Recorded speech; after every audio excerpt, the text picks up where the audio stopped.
নেতৃবৃন্দ ছাড়া ডিসি অফিসের ভিতরে কেউ ঢুকেন না। ষড়যন্ত্র চলবে না, চলবে না। ষড়যন্ত্র চলবে না, চলবে না। বাগেরহাট জেলায় 4টি আসন দিতে হবে। বাগেরহাটে 4টি আসন দিতে হবে, দিতে হবে, দিতে হবে, দিতে হবে। বাগেরহাটে 4টি আসন দিতে হবে, দিতে হবে। বাগেরহাটে 4টি আসন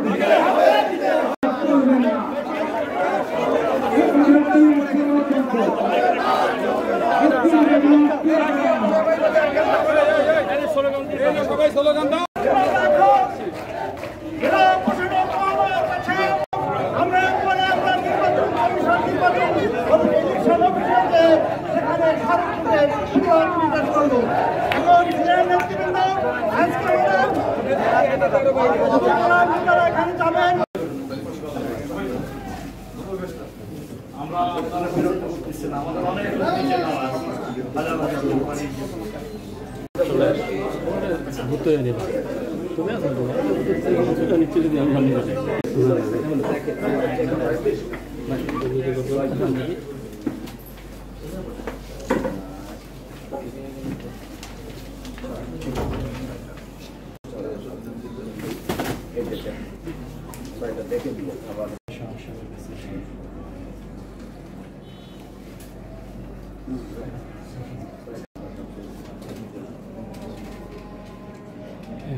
থামেন না। আরে বাবা, আরে আপনার সমস্যা কি?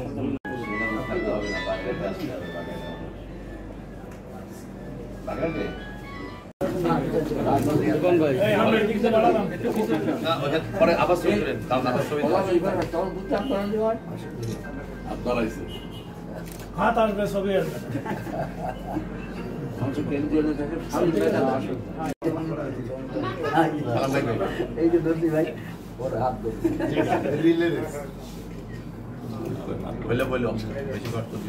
জি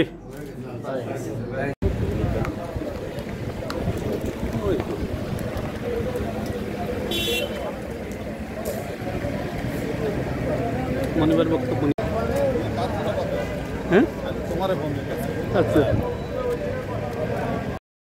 কর্মসূচি আমরা মূলত আজকে বিক্ষোভ করেছি, বিক্ষোভ সমাবেশ এবং মিছিল করে এসে জেলা প্রশাসক সাহেবকে আমরা স্মারকলিপি প্রদান করেছি এবং আগামী 7 তারিখের আমাদের একটা কর্মসূচি ঘোষণা করা আছে।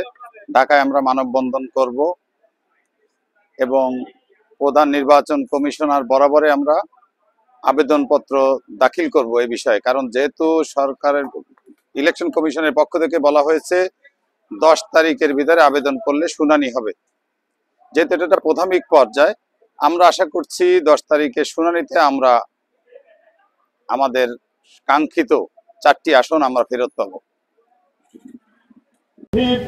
বাগেরহাট জেলার সংগ্রাম প্রিয় ভাই ও বোনেরা, আসসালামু আলাইকুম ওয়া রাহমাতুল্লাহ। সেখানে বসে থেকে বাগেরহাটের উপরে আক্রমণ করেছে, এই আক্রমণকে প্রতিরোধ করতে হবে। এবং আমরা প্রমাণ করবো, আন্দোলন করেই আমরা আমাদের দাবি আদায় করবো। আগামী 10 তারিখের ভিতরে আমরা আমাদের যে প্রতিবাদ, আমাদের যে বক্তব্য সেটা আইসিকে জানাবো। এরপরে 3 নম্বর আসন, সেখানেও ভোটার সংখ্যা 2,54,000, তাহলে সেটা কেন কাটা যাবে? প্রিয় ভাইরা আমার, আপনারা রাখবেন ডাক্তার ফরিদুল ইসলাম। আজকের এই অনুষ্ঠানের উপস্থিত বাগেরহাট জেলার সর্বস্তরের কথা আমার পরিষ্কার, আমার অধিকার আমি চাই, আমার অধিকার ফিরে চাই। আজকে এখানে যে বক্তব্য হয়েছে, বক্তব্য দেওয়ার খুব একটা সময় এখন নাই, তীব্র প্রহর। আমরা এখন জেলা প্রশাসক কার্যালয়ে যাব, আমাদের আমার অধিকার আমি ফেরত চাই। তবে মনে রাখতে হবে, এখন পর্যন্ত এই নির্বাচন কমিশন একটি বৈধ নির্বাচন কমিশন। এখন পর্যন্ত যতক্ষণ পর্যন্ত না ভিন্নভাবে কোনো সিদ্ধান্ত আসে ততক্ষণ পর্যন্ত এই সরকার একটি বৈধ সরকার। তবে তাদেরকেও মনে রাখতে হবে, ভাইয়ে ভাইয়ে গন্ডগোল হইলে, কোনো ভাই যদি আহত হয়, কোনো ভাই যদি নিষ্পেষিত হয়, অত্যাচারিত হয়, ভাই কিন্তু একটি নির্দিষ্ট সময় পর্যন্ত অপেক্ষা করবে, তারপরে ভাই তার পথ সে অবলম্বন করবে। সুতরাং এই বৈধ নির্বাচন কমিশনের কাছে আমাদের দাবি, বাংলাদেশে 64টি জেলা আছে, 63টি জেলা অক্ষত আছে, শুধুমাত্র বাগেরহাট জেলা আজকে আমরা আহত হয়েছি। আমাদের কাছে সেই নির্বাচন কমিশনের কাছে অথবা সাব কমিটি যারা রিপোর্ট দিয়েছে, আমরা এখন থেকে পরিষ্কারভাবে জানাচ্ছি আমাদের যে অধিকারটা নেওয়া হয়েছে সেটি ফেরত দেওয়া হোক। আর আমাদের একটা দাবি আছে, মনে মনে আমরা প্রকাশ করি নাই, তবে আমাদের সেই দাবিটা হচ্ছে বাংলাদেশে 72টি উপজেলা আছে, যেখানে একটি মাত্র উপজেলা নিয়ে একটি নির্বাচনী আসন আছে। আমাদের এমন উপজেলা আছে তার আয়তন এবং তার জনসংখ্যা সেই সব উপজেলার থেকে অনেক বড় এবং জনসংখ্যা অনেক বেশি। সুতরাং যদি দাবি জানাতে হয় তাহলে আমাদের দাবি, আমাদের 9টা উপজেলার ভিতরে সদর উপজেলাকে একটি আসন করে, বাকি 8টা ইউনিয়ন উপজেলাকে 4টি আসন করে। দাবি আমাদের একটি, 4টি জায়গায় 5টি চাই। অধিকার আমার একটি, আমার অধিকার আমি চাই। সংগ্রামী ভাই বোনেরা, বাগেরহাটবাসী যার কোনো দাবি নাই, এটি আমাদের দাবি না। 63 জেলা অক্ষত আছে, তবে একটি কথা মনে রাখতে হবে, নির্বাচন কমিশন যে কাজটি করেছে সেই কাজটি হলো ডিলিমিটেশন বলে, আসন পুনর্বিন্যাস। প্রতিটি নির্বাচনের আগে এই আসন পুনর্বিন্যাস হয়। দীর্ঘ 3টি নির্বাচন হয়েছে, আপনারা ভালো করে জানেন, কোনো বৈধভাবে সঠিকভাবে কোনো নির্বাচন অনুষ্ঠিত হয় নাই। সুতরাং এবার যে নির্বাচন অনুষ্ঠিত যাচ্ছে, দীর্ঘ 15 বছরে ভোটারবিহীন যে নির্বাচন সরকার পরিচালিত হয়েছে, তার পরিবর্তে একটি আশা আকাঙ্ক্ষার সুন্দর সরকার গঠনের প্রক্রিয়া, সেখানে ডিলিমিটেশন আমাদের কোনো আপত্তি নাই।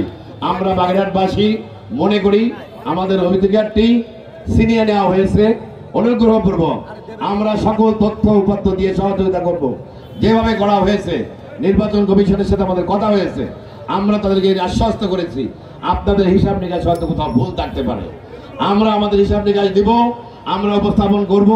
আমাদের নেতৃবৃন্দ প্রত্যেকে তাদের আপত্তি দিবেন এবং আমরা তার মাধ্যমে আমরা আমাদের অধিকার ফেরতে চাই। 4টা নয় 5টা চাই, 4টা নয় 5টি চাই, এটি আমাদের দাবি। সবাইকে ধন্যবাদ। যতক্ষণ পর্যন্ত সারা বাগেরহাটের সন্তানেরা যে যেখানে আছেন, যার যেখানে সম্ভব করে আমি সবাইকে ধন্যবাদ জানাচ্ছি। একই সঙ্গে এখানে যে সমস্ত প্রেসের ভাই বোনেরা কষ্ট করছেন, তাদের আজকে যে কষ্ট এটি আপনারা অনুধাবন করবেন এবং নির্বাচন কমিশনের কাছে ফেরত পাঠাবেন। খান জাহান আলীর ঐতিহ্যবাহী বীর পবিত্র ভূমিতে বাগেরহাটবাসীদের মধ্যে এটি সমাধান হবে, না হলে বাগেরহাটের নেতৃবৃন্দ যেভাবে সিদ্ধান্ত নেবে সেইভাবে অগ্রসর হবে। সবাইকে ধন্যবাদ। আসসালামু আলাইকুম। সংগ্রাম প্রিয় বাগেরহাটবাসী, বিপ্লবী জনতা, আমাদের সঙ্গে এই সংগ্রামের সঙ্গে একত্রতা প্রকাশ করে বক্তব্য রাখবেন গণপ্রজাতন্ত্রী বাংলাদেশ সরকারের সাবেক সিনিয়র সচিব, বাগেরহাটের কৃতি সন্তান, যাদের কর্মকাণ্ড এই বাগেরহাটকে আলোকিত করেছে, জনাব মশিউর রহমান বক্তব্য রাখবেন অবসরপ্রাপ্ত সিনিয়র সচিব। প্রিয় বাগেরহাটবাসী,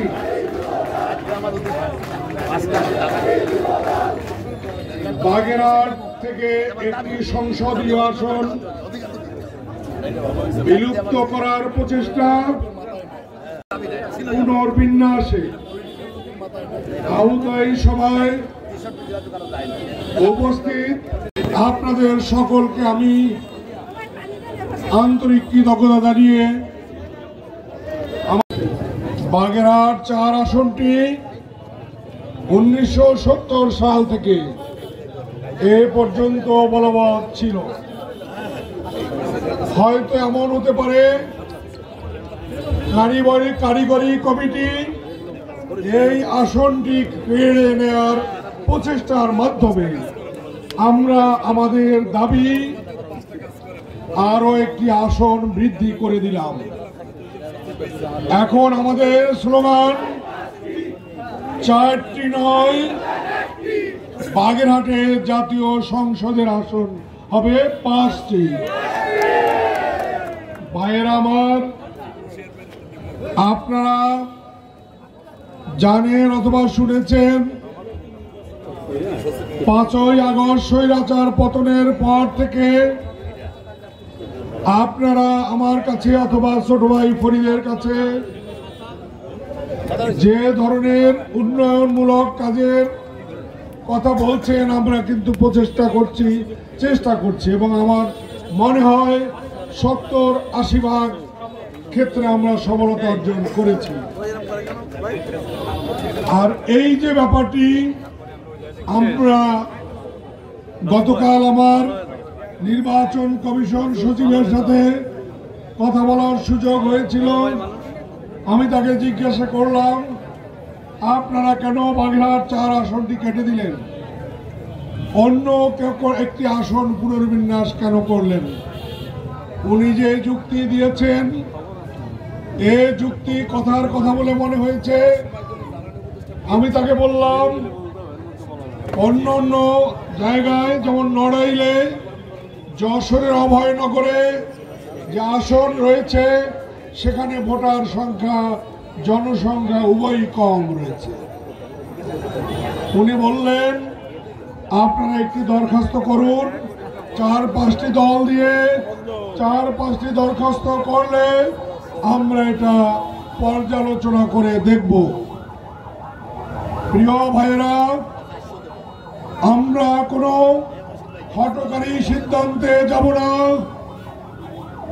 আমরা কিন্তু চাচ্ছি দেশ নায়ক জনাব তারেক রহমানের অভিপ্রায় এবং বর্তমান সরকারের অন্তর্বর্তীকালীন সরকারের প্রধান উপদেষ্টার মধ্যে যে লন্ডন বৈঠক হয়েছে, এই লন্ডন বৈঠকের মর্ম অনুযায়ী বাংলাদেশে 2026 সালের ফেব্রুয়ারি মাসের প্রথম সপ্তাহে জাতীয় সংসদ নির্বাচন অনুষ্ঠিত হবে।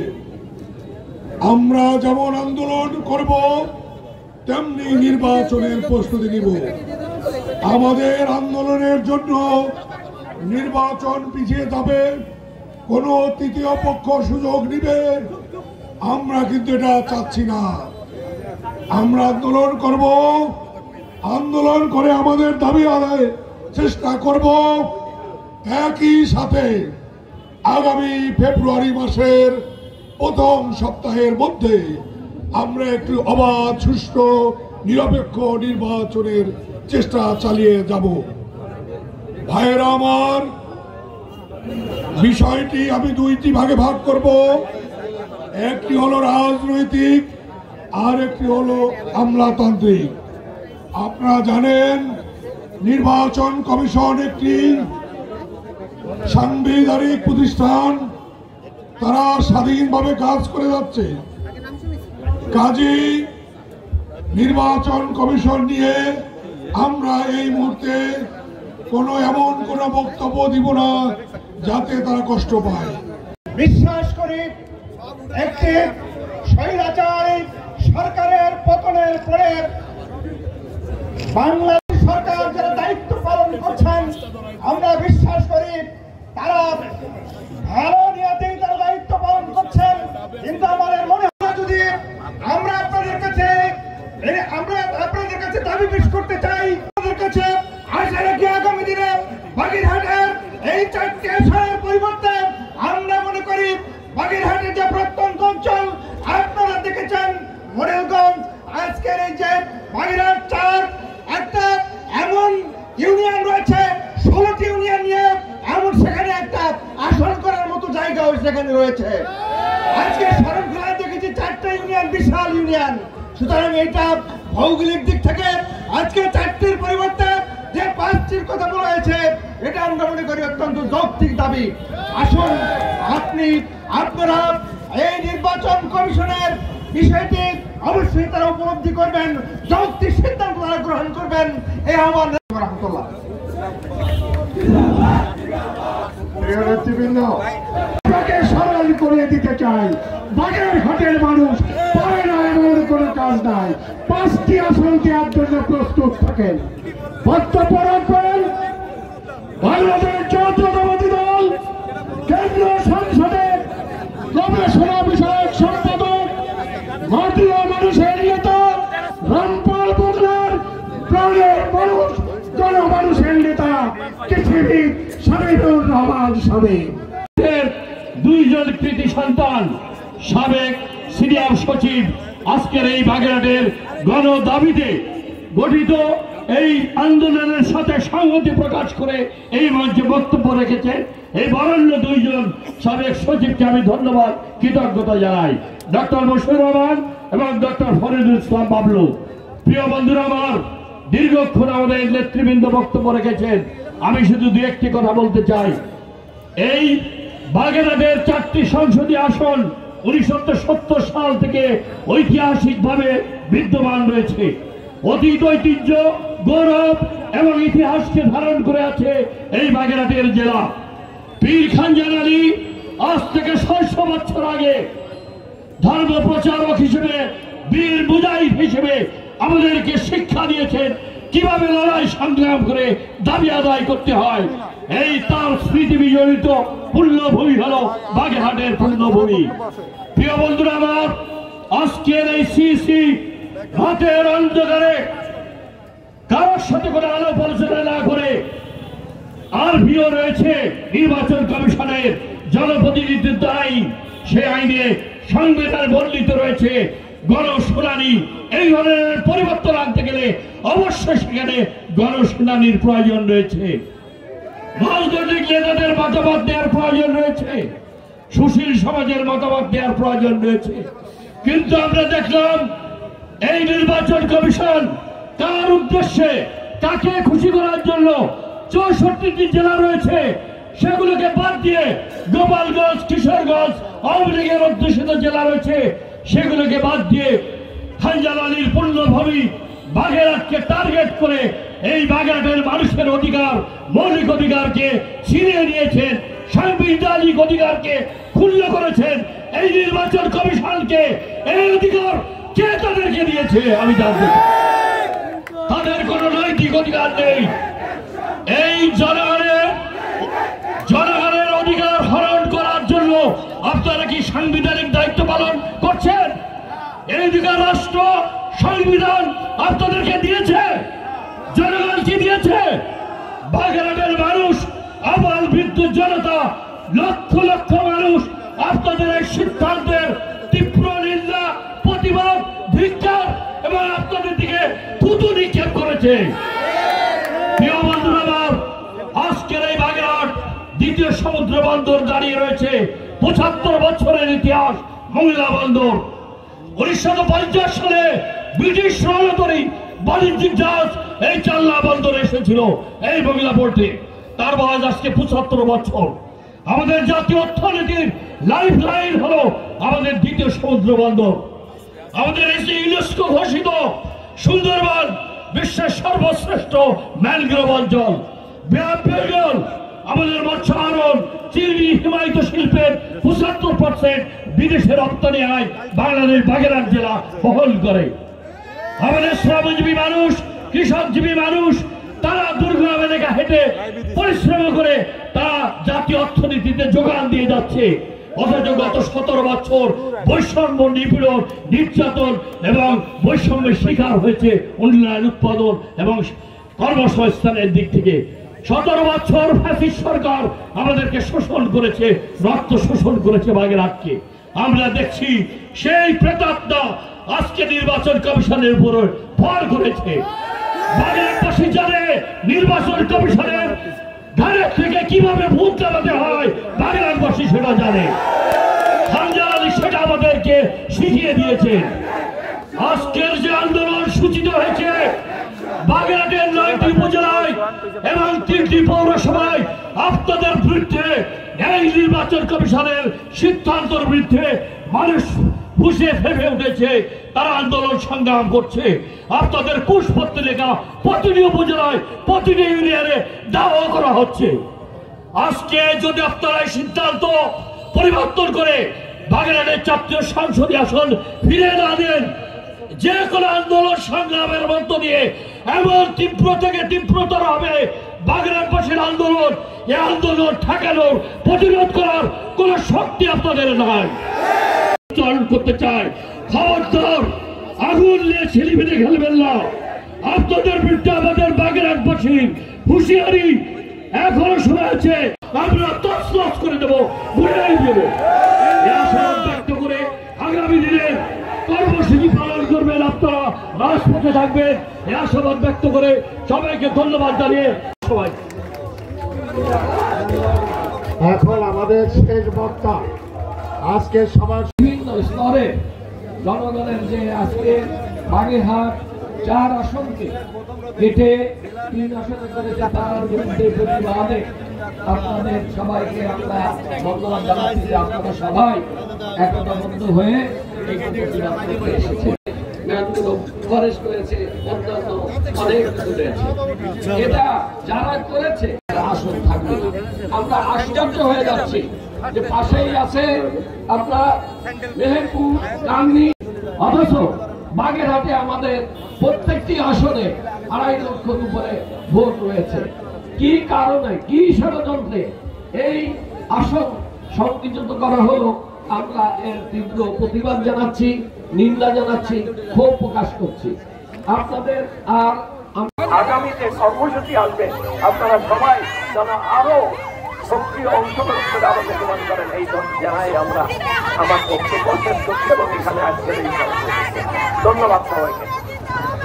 আমি যারা মিছিলে অংশগ্রহণ করছেন তাদের দৃষ্টি আকর্ষণ করছি, শুধুমাত্র জেলার সিনিয়র নেতৃবৃন্দ প্রথম সারিতে থাকবেন, দ্বিতীয় সারিতে উপজেলা থেকে